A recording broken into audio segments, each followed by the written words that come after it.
볼게요.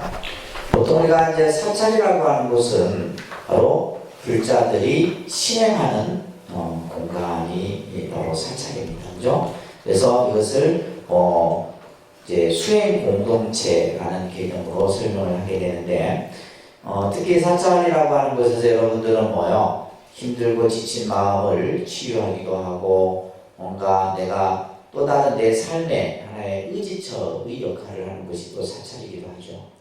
그렇기 때문에 사찰이라는 이 공간에서는 우리 불자들이 보면 기도도 하고 수행도 하고 여러 가지 이제 요즘은 많이 또 바뀌어서 문화생활도 하고 또 자기 나름대로의 어떤 여러 가지 다양한 것들을 사찰에서 한다고 보시면 됩니다.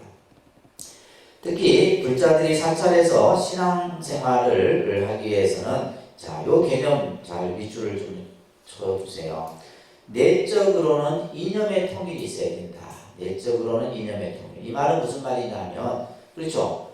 우리가 불교라면 불교를 똑같이 이해를 해야지. 예를 들면 어떤 사람은 이렇게 이해하고 이 사람은 이렇게 이해하고 하면 어떻게 돼요? 그래서 이제 우리가 흔히 이제 간혹 불교는 어떻게 보면 다양성이라는 측면이 강합니다. 다양성. 이 말은 무슨 말이냐면 다 틀려요. 예를 들면 여러분들이 어느 사찰에 가서 스님 어떤 기도를 하면 좋을까요? 하면 이 스님은 이 기도를 하고 저 스님은 저 기도를 하고 그래서 또 사찰마다 모셔놓은 부처님이 다 다르기 때문에 크게도 다르요. 그래서 사실은 어떤 것이 맞고 틀리고 이런 개념으로 여러분들에게 설명드릴 수는 없어요. 그렇지만은 예를 들면 부처님이 어떤 분이냐 그러면 그 부처님에 대해서 같은 생각을 함께 공유를 해야 된다. 이런 것들이 이제 우리가 이제 불교 공부를 통해서 하는 것이 바로 뭐예요? 이념의 통일이에요. 이념의 통일. 그 다음에는 이제 외적으로는 행동 양식의 통일이라는 말은 뭐냐면 행동 양식. 합장을 하면 똑같은 모습을 하고 있어야 되겠죠. 똑같은 절도 절을 하게 되면 똑같은 형태의 절을 해야 되고 어떤 분은 막 이렇게 하고 그죠? 어떤 분은 이러면 이거는 행동 양식의 통일이 아니에요. 그래서 이제 이런 부분들. 그래서 보면 우리가 이제 신흥 종교 집단 같은 경우 보면 이런 행동 양식의 통일을 하는데 가장 대표적인 뭐냐면 옷을 똑같이 입히는 거예요. 신천지 보셨죠? 그렇게 돼야 되는 거예요. 옷을 똑같이 입는다는 것은 똑같은 동질의식을 느끼는 거예요. 근데 불자들은 그게 안 돼요. 다 각자 개성이. 그래서 우리 대한민국의 한국 불교 신자들은 영혼이 자유로워갖고 이 통제가 안 되는 거예요. 통제권에 안 들어오시려고 해요, 여러분들. 다 각자. 근데 여러분들 그런 거 보면서 이해가 되세요. 똑같은 옷을 수천 명이 똑같이 입고 그 사람들은 그렇게 해요. 똑같이 흐트러짐 없이 똑같이 꿇어 앉아서 기도하고 울 때 똑같이 울고 이게 이제 신흥 종교 집단의 가장 큰 특징. 이걸 뭐냐면 뭐예요? 행동 양식을 통일하는 거예요. 그래서 똑같은 교리를 뭐하게 하고 외우게 하고 익히게 하고 이념의 통일을 하는 거예요. 이게 이제 모든 종교는 다 공통적이에요. 근데 그것이 이제 지나치게 하고 우리가 어떤 사회 통념상 좀 벗어나면 이게 뭐가 되고 사이비 종교가 되는 거고 그 보편적인 인식의 틀 속에 있으면 그냥 종교고 이 차이점입니다. 무슨 말인지 아시겠죠? 그래서 우리가 신앙생활은 이런 어떤 것들이 이제 설명을 되어집니다. 우리가 이제 절을 찾을 때 어떤 이제 몸가짐과 마음가짐이 있어야 되느냐. 그렇죠. 우리가 아무래도 절에 간다 하면 아무래도 마음가짐이 좀 틀려지죠. 옛날 여러분들 어머니 세대들은 보면 내가 내일 절에 간다 하면 오늘부터는 뭐예요? 비린 음식도 안 먹고 화가 나도 화도 참습니다. 절에 가기 전날에. 그렇게 해서 절에 갈 때는 뭔가 아주 거룩한 마음을 가지고 깨끗한 마음을 가지고 절을 찾기도 했어요. 근데 요즘은 안 그렇죠. 그죠? 요즘에는 이제 그런 마음들이 많이 없어졌는데 아무튼 그 다음에 이제 우리가 옷차림도 참 중요해요. 옷차림도.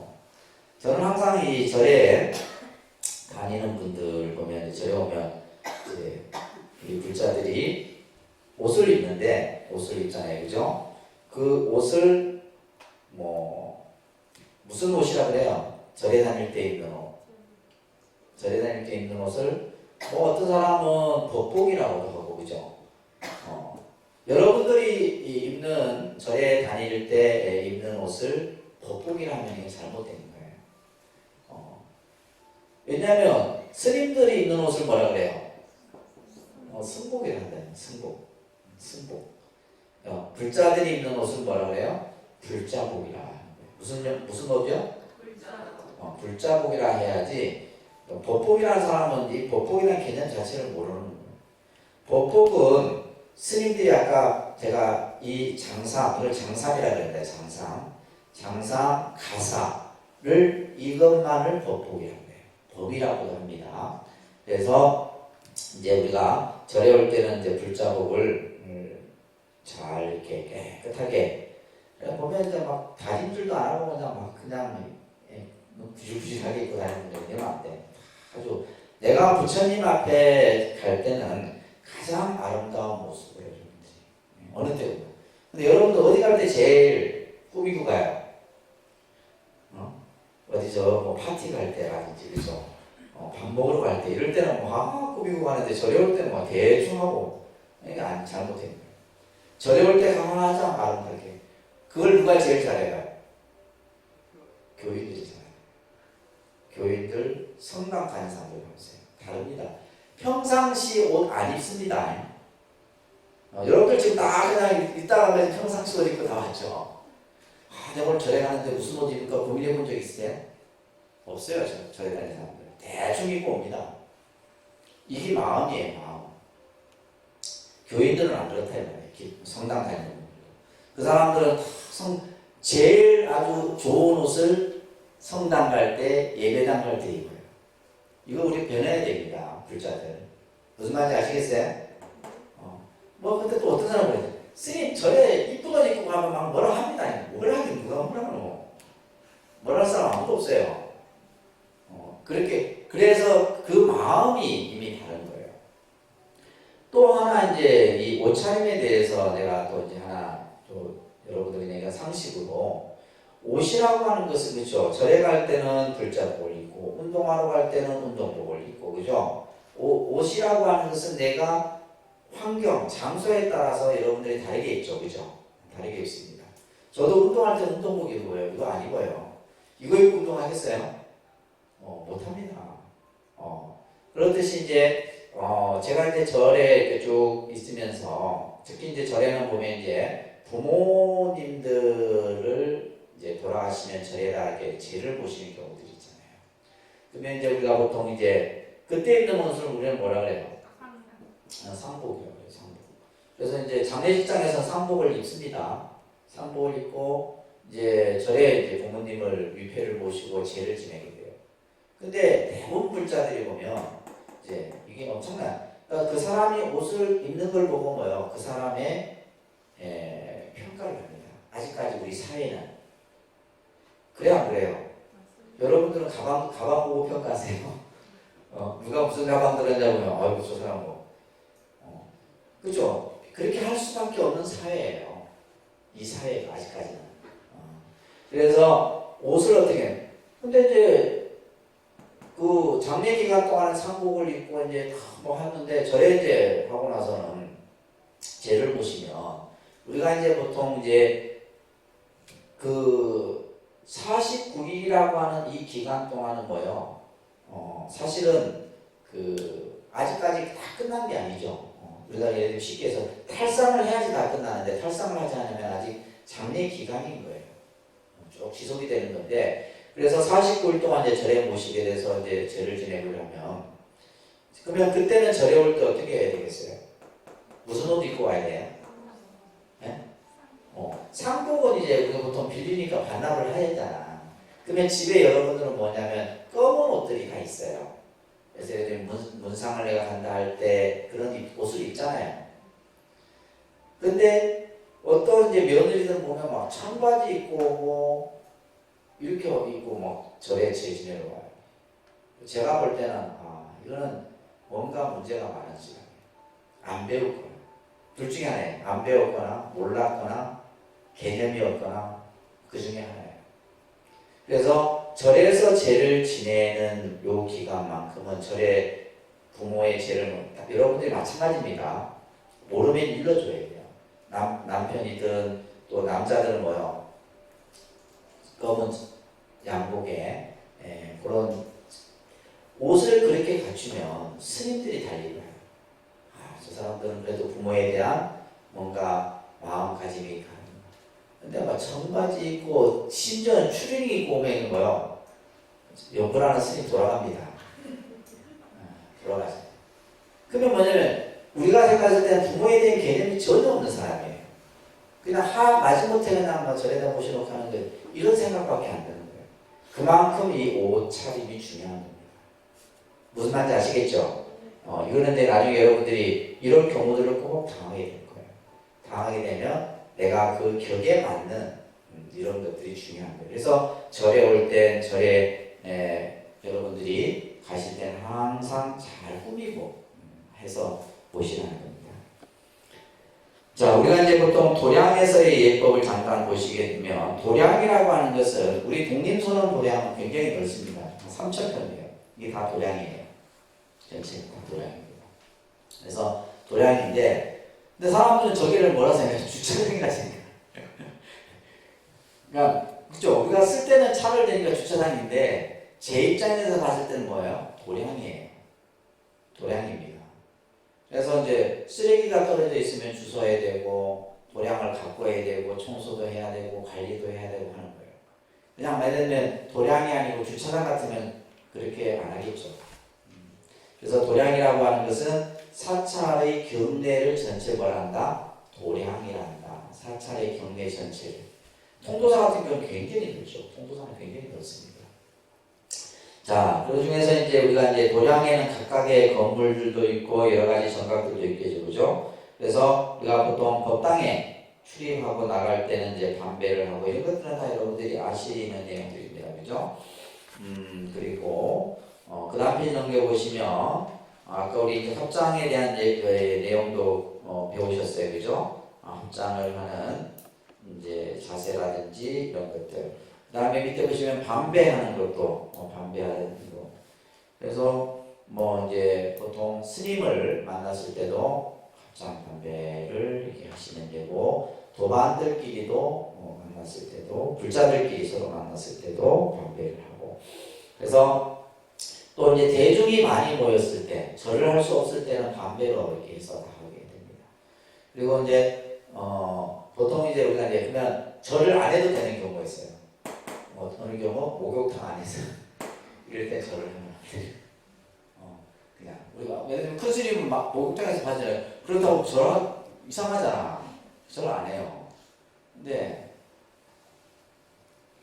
절을 그런 경우는 하면 안 됩니다.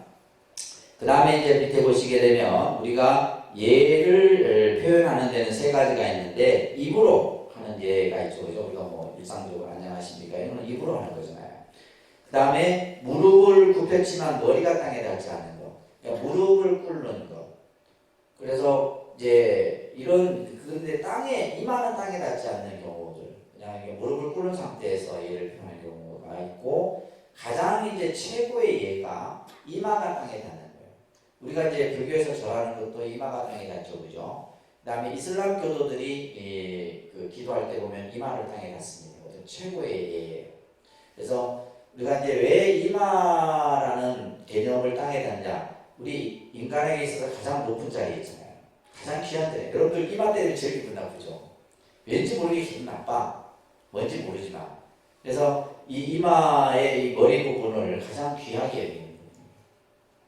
그래서 그 이마를 내가 땅에 닿는다는 것은 뭐냐면 나를 낮추고 상대를 최고의 예로서 표현하는 거예요. 그래서 이제 우리가 밑에 나오겠지만은 이제 접종례라고 하는 것이 있어요. 접종례. 아까 우리 절할 때 손을 이렇게 받들었죠. 이렇게 하는 표현이 접종례예요. 그래서 이건 뭐냐면 부처님을 받들어 모신다라는 부처님에게 공경의 표시가 바로 접종례에 해당되는 얘기입니다. 그 다음에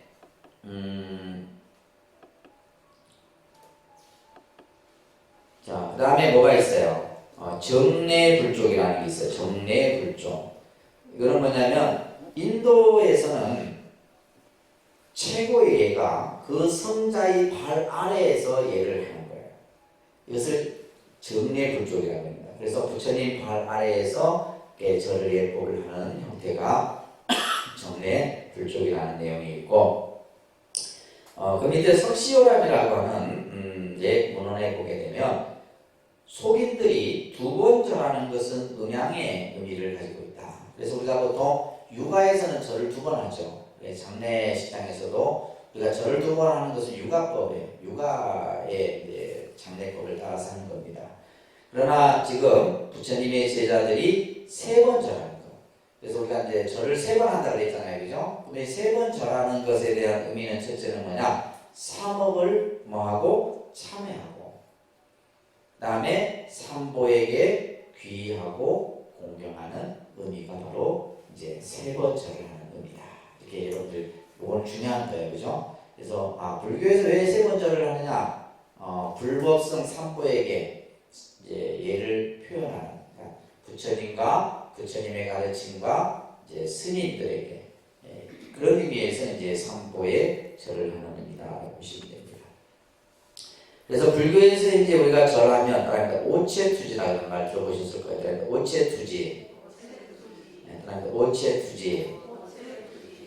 이 오체투지는 우리가 자 보시면, 우리가 절을 한다는 것은 결국 뭐냐면 존경의 표시입니다. 존경의 표시가 가장 기본적인 것이고, 그 다음에 이제 불교에서의 절은 수행적인 의미로는 뭐가 있냐면 하심 수행의 의미가 담겨 있어요. 그러니까 하심. 이게 중요한 개념입니다. 첫째는 존경, 예경의 뜻으로 절을 하는 거고, 두 번째는 뭐다? 하심입니다. 하심 수행. 하심이라는 말은 뭐예요? 나를 낮추는 겁니다. 나를 낮추는 거. 그래서 우리가 근데 아이러니하게도 절을 많이 하는 사람들이 보면 전부 상이 높아요.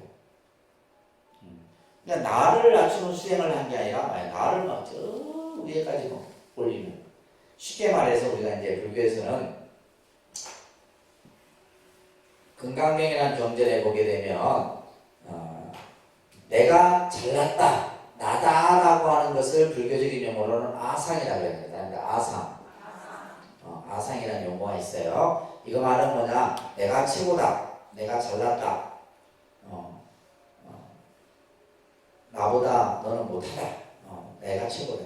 그러니까 여러분들 흔히들 부부관계도 그렇고 친구간에도 그렇고 마음이 제일 상하는 경우가 언제예요?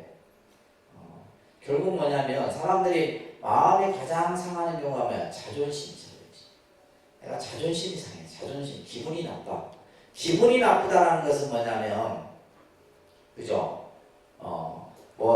예를 들면 나를 다른 사람이 인정을 못한다든가 여러 가지 상황이 있을 수 있지만은 아무튼 뭐 자존심이 상해. 이 자존심이 불교적인 의미로는 아상이 상.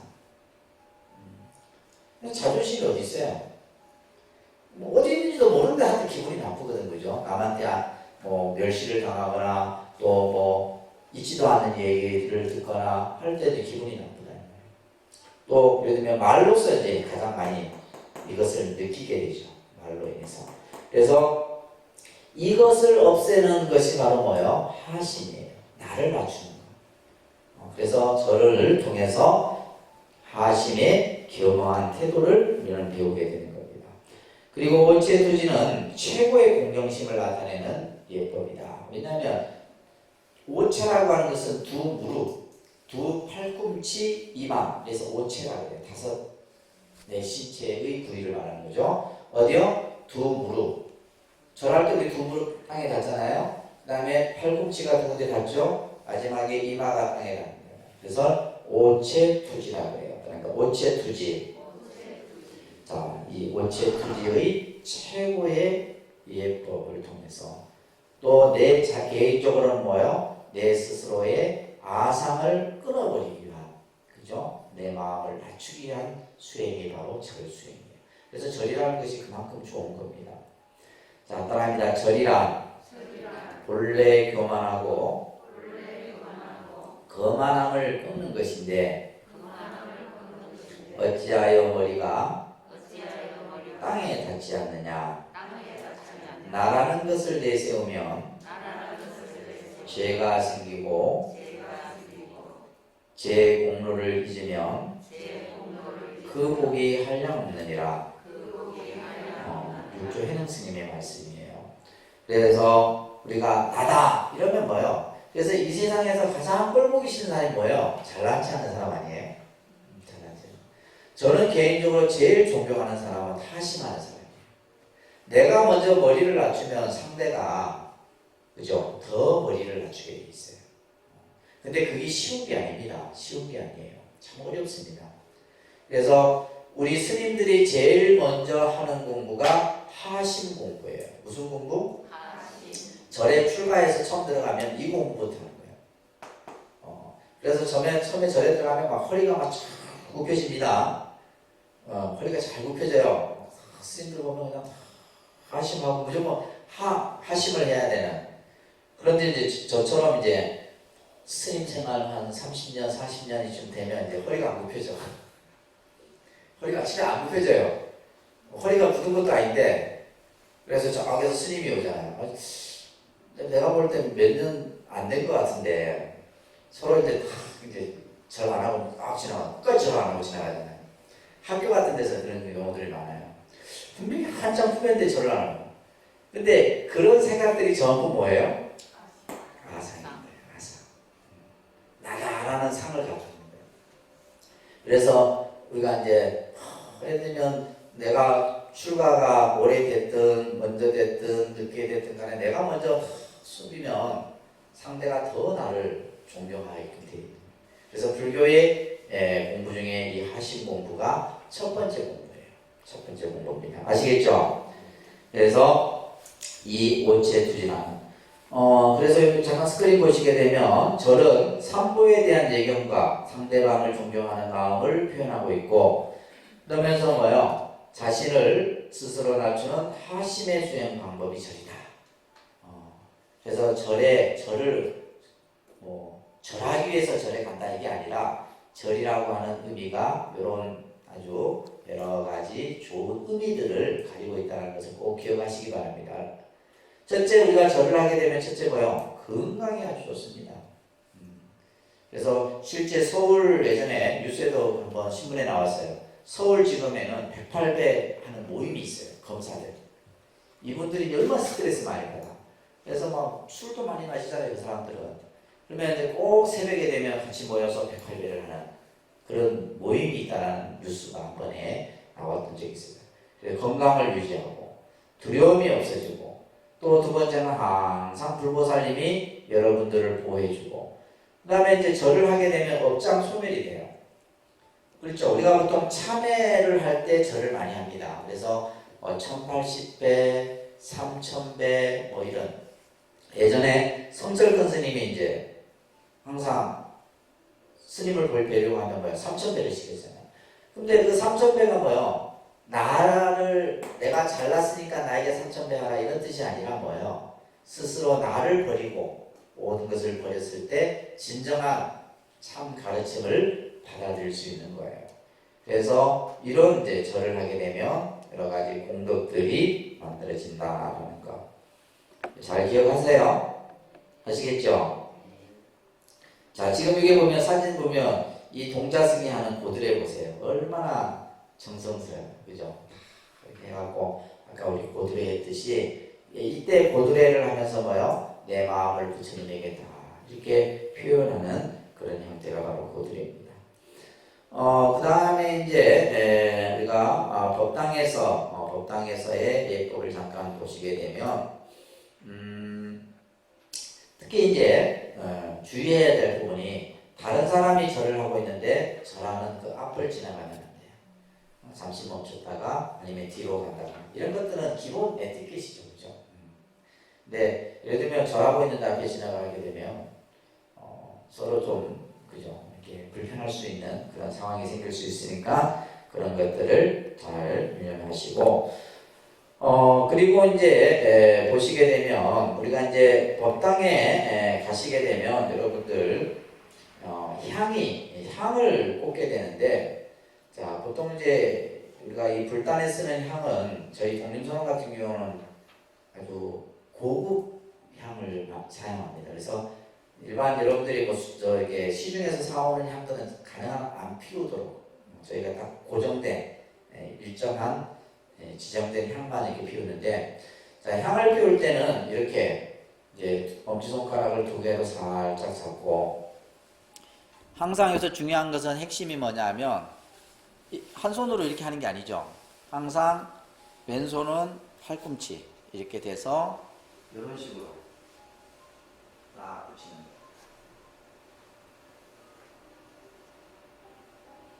그러면 이제 지금 이게 불이 붙어 있는 상태잖아요. 그러면 반대 손으로 잡고 살짝, 뭐 입으로 불을 끄면 좀 경망스럽잖아. 그러면 살짝, 이게 안 뜨겁습니다. 제가 참는 게 아니에요. 안 뜨거워. 근데 어떤 사람은 이걸 이제 또 꽉 중간에 꽉 눌러버리면 꺼져버려. 그냥 살짝 이렇게 살짝 이렇게 스치면 이게 꺼진다 이 말이에요. 꺼지고 나서 이제 이것을 이마에 정대를 하는 거예요. 이마에 이런 식으로 이마에 정대. 그러니까 이마 위까지 싹 올려서, 보통 우리가 이제 공양을 올릴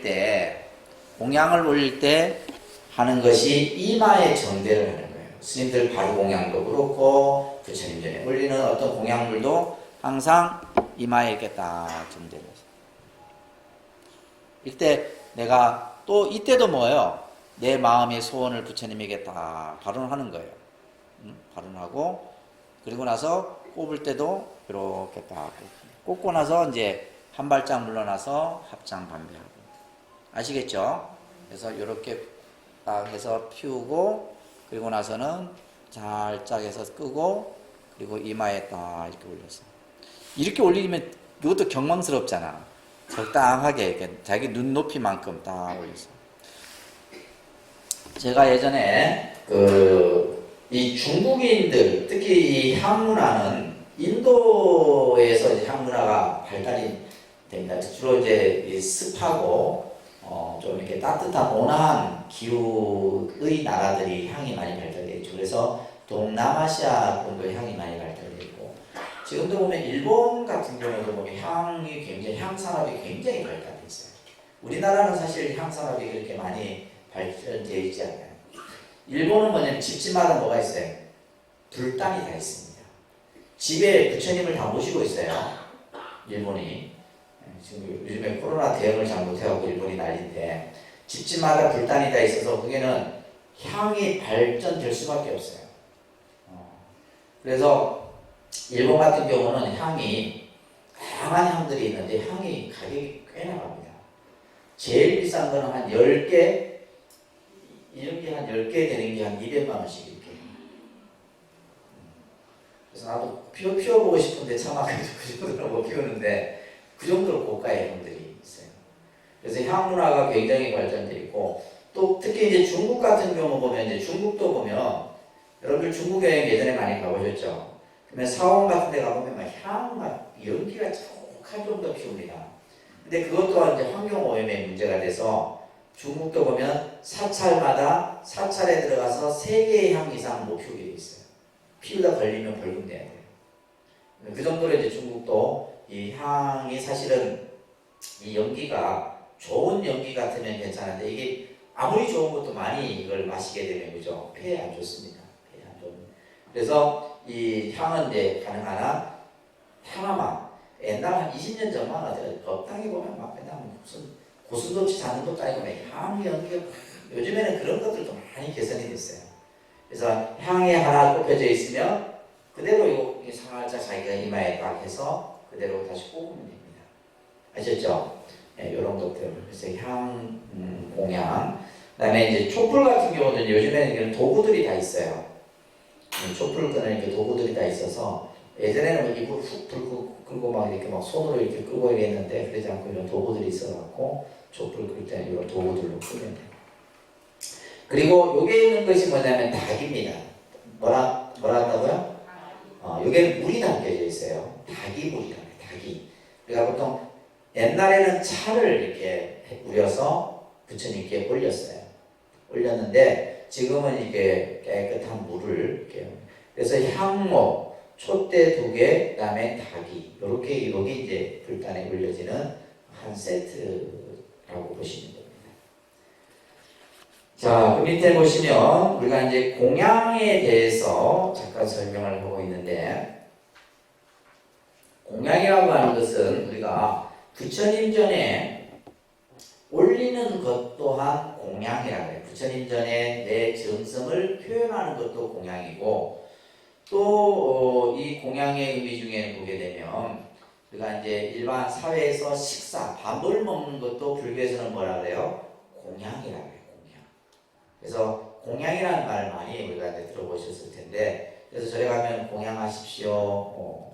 예를 들면 이제 뭐 공양을 하도록 이렇게 권유하는 이야기들이 많이 있는데 이 공양의 의미는 뭐냐면 자, 그 다음 페이지 넘겨보시면 이 공양에도 여러 가지 공양이 있어요.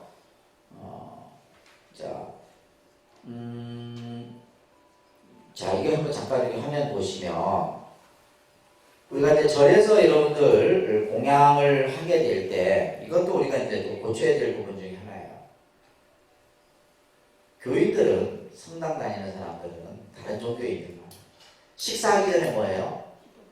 그죠? 감사기도합니다. 얼마 해요? 5분도 좋고 10분도 좋고 반찬 식구만 다 식을 때까지 해도 누구 하나 불평불만 하지 않아요. 여러분들 공양할 때 감사기도 하시고 한 적 있으세요? 거의 없습니다. 불자들은 뭐야? 밥 푸자마자 숟가락이 먼저 들어가서 입에 먼저 들어가지. 이걸 고치자고 내가 누누이 얘기를 해도 안 돼. 내가 공양간에 서 있지 않는 이상은 아마 안 될 거예요. 서갖고 아니면 다 같이 바빠갖고 끝사람까지 다 두고 나서 이 개송을 하기 전까지는 안 될 것 같아요. 내가 이제 차마 그 정도까지는 내가 안 하고 있는데 하셔야 돼요. 하셔야 됩니다. 자, 우리가 이 공양이라는 의미는 참 중요한데 왜 스님들이 여러분들에게 절에 가면 꼭 공양을 하고 가십시오 이렇게 얘기를 해요. 이 의미는 여러 가지가 중요한 의미입니다. 공양은 뭐냐 하면 그 공양은 뭐예요? 절에서 주어지는 공양은 누구에 의해서 만들어진 거예요? 누구에 의해서? 공양을 내신 분들이 계시겠죠. 공양을 올리신 분들이 있다 이 말이에요. 그런 분들을 우리는 뭐라 그래요? 시주라고 해요. 뭐라 한다고요? 시주. 시주하신 분들이 계시다 이 말이에요. 예를 들면 이제 뭐 쌀을 이렇게 올리기도 하고 이 쌀을 올린 걸로 우리가 밥을 지어서 공양을 해서 여러 사람이 먹잖아요. 그 다음에 시주라는 날이 있고 시주를 하도록 해주는 사람을 우리는 화주라고 해요. 그러니까 화주. 이것도 이제 잘 용어, 불교 용어예요. 그죠? 우리가 무언가를 내가 베푸는 것은 시주고 베풀도록 이야기를 해주는 사람을 화주라고 해요. 그래서 어느 날 왜 우리가 절에 가면 스님들이 공양을 꼭 하도록 하고 공양을 하셔야 된다고 이런 얘기를 할까 하다가 문득 어느 날 이런 생각을 해요. 공양이라고 하는 것은 단순히 배가 고파서 밥을 먹는 게 아니에요. 때가 돼서 밥을 먹는 게 아니에요. 불교에서의 공양은 내가 복을 수용하는 거예요. 불교에서의 공양의 의미는 뭐라고요? 뭘 수용한다고? 복을 수용하는 거예요. 우리가 살아가는 데 있어서 제일 중요한 게 뭐예요? 복입니다. 복. 여러분들이 세상 살면서 하는 일이 뭔가 안 돼. 그건 왜 그래요? 바꾸기에서 그렇습니다. 본인이 복이 얼마 있는지도 몰라. 받고 간 사람은 안 돼요. 그래서 제일 먼저 내가 세상을 좀 더 잘 이렇게 살아가기 위해서 뭐예요? 복을 지어줘요. 내 복이 있어야 돼요. 참 쉽게 말해서 여러분들이 은행에 통장에 잔고가 있듯이 내 복이 있어야 된다 이 말이에요. 공양이 있어야 됩니다. 근데 우리가 불교에서의 공양은 복을 수용하는 거예요. 단순히 배가 고파서 밥을 먹는 게 아닙니다. 자, 그래서 우리가 이 공양 계속 첫 구절에 뭐가 나와요? 이 음식이 어디서 왔느냐 아니에요. 이 음식이 어디서 왔어요? 여러분들 다 스님들 이거 항상 하고 공양을 합니다. 스님들은 이 공양이 어디서 왔느냐 내 덕행으로는 받기가 부끄럽다. 내가 한 것도 없는데 내가 어찌 이 공양을 내가 받을 수 있느냐. 내가 가지고 있는 이 복으로는 받을 수가 없다. 그렇지만 내가 이 공양을 받음으로써 어떻게 해요? 마음의 욕심을 버리고 몸을 지탱하는 약으로 알았어. 내가 이 공양을 받는 것은 뭐야? 내 몸을 잘 보존하고, 그죠? 그것을 치유하는 약으로 알아서 마지막에 뭐요? 깨달음을 이루고자 내가 이 공양을 받는다. 얼마나 거룩한 표현이에요. 스님들은 이걸 항상 얘기해요. 개공다소량 비례처. 그래서 바로 공양할 때 항상. 그래서 공양을 감사히 받아요. 그러면 어떻게 되겠어요? 공양을 하신 분들은 어떻게 되겠어요? 그 감사한 마음의 복이 그 공양을 한 사람에게 그대로 전달됩니다. 그래서 공양이라고 하는 것은 내가 복을 수용하는 일이기도 하지만은 복을 짓는 일이기도 하는 거예요. 그래서 여러분들에게 공양하십시오 하면 뭐요? 복 받으십시오 하는 얘기가 똑같은 얘기돼요. 이거 꼭 기억하세요. 이거는 중요한 얘기입니다, 사실은. 우리가 그래서 내가 복을 지을 줄도 알아야 되고 복을 수용할 줄도 알아야 돼요. 그래서 박복한 사람, 복 없는 사람은 뭐야? 자기 앞에 복이 있어도 그걸 받아 쓸 줄 몰라. 그걸 뭐라 그래요? 흔히 어리석은 사람이라. 내 앞에 복이 있는데도 그 복을 내가 수용할 그릇이 안 되는 거예요. 그래서 여러분들이 아무리 좋은 복이 내 앞에 지금 있어도 그것을 수용할 그릇을 내가 만들지 못하면 그 복은 여러분들 것이 될 수가 없어요. 그래서 이 공양 참 거룩한 표현이에요. 따라합니다. 이 음식은 어디서 왔는가? 내 덕행으로 받기가 부끄럽네. 마음의 온갖 욕심 버리고 몸을 지탱하는 약으로 하라. 도업을 이루고자 이 공양을 받습니다. 이거 뭐 길어, 너무 길어. 이거 안 하셔도 돼. 이것까지 내가 말하지도 않아. 제발 좀 공양하기 전에 감사히 잘 먹겠습니다. 이 정도 한마디만 하란 말이에요. 그러면 여러분들이 뭐예요? 복을 짓고 그 공양을 올린 사람에게 복이 또 수용이 되는 거예요. 아시겠어요? 그렇기 때문에 절에서는 뭐예요? 맛있다, 맛없다, 짜니, 싱겁니 투정하면 돼야 안 돼요? 안 되는 거예요. 그러면 내 복을 차버리는 거예요. 그래서 이제 이러한 공양의 의미들이 있는데, 그래서 공양에도 보면 뭐 경공양, 행공양, 제공양 이런 공양들이 있어요. 뭐 사사공양도 있고 육법공양, 요즘에는 이제 육법공양 같은 걸 많이 하죠. 오종공양 이런 공양들도 있고.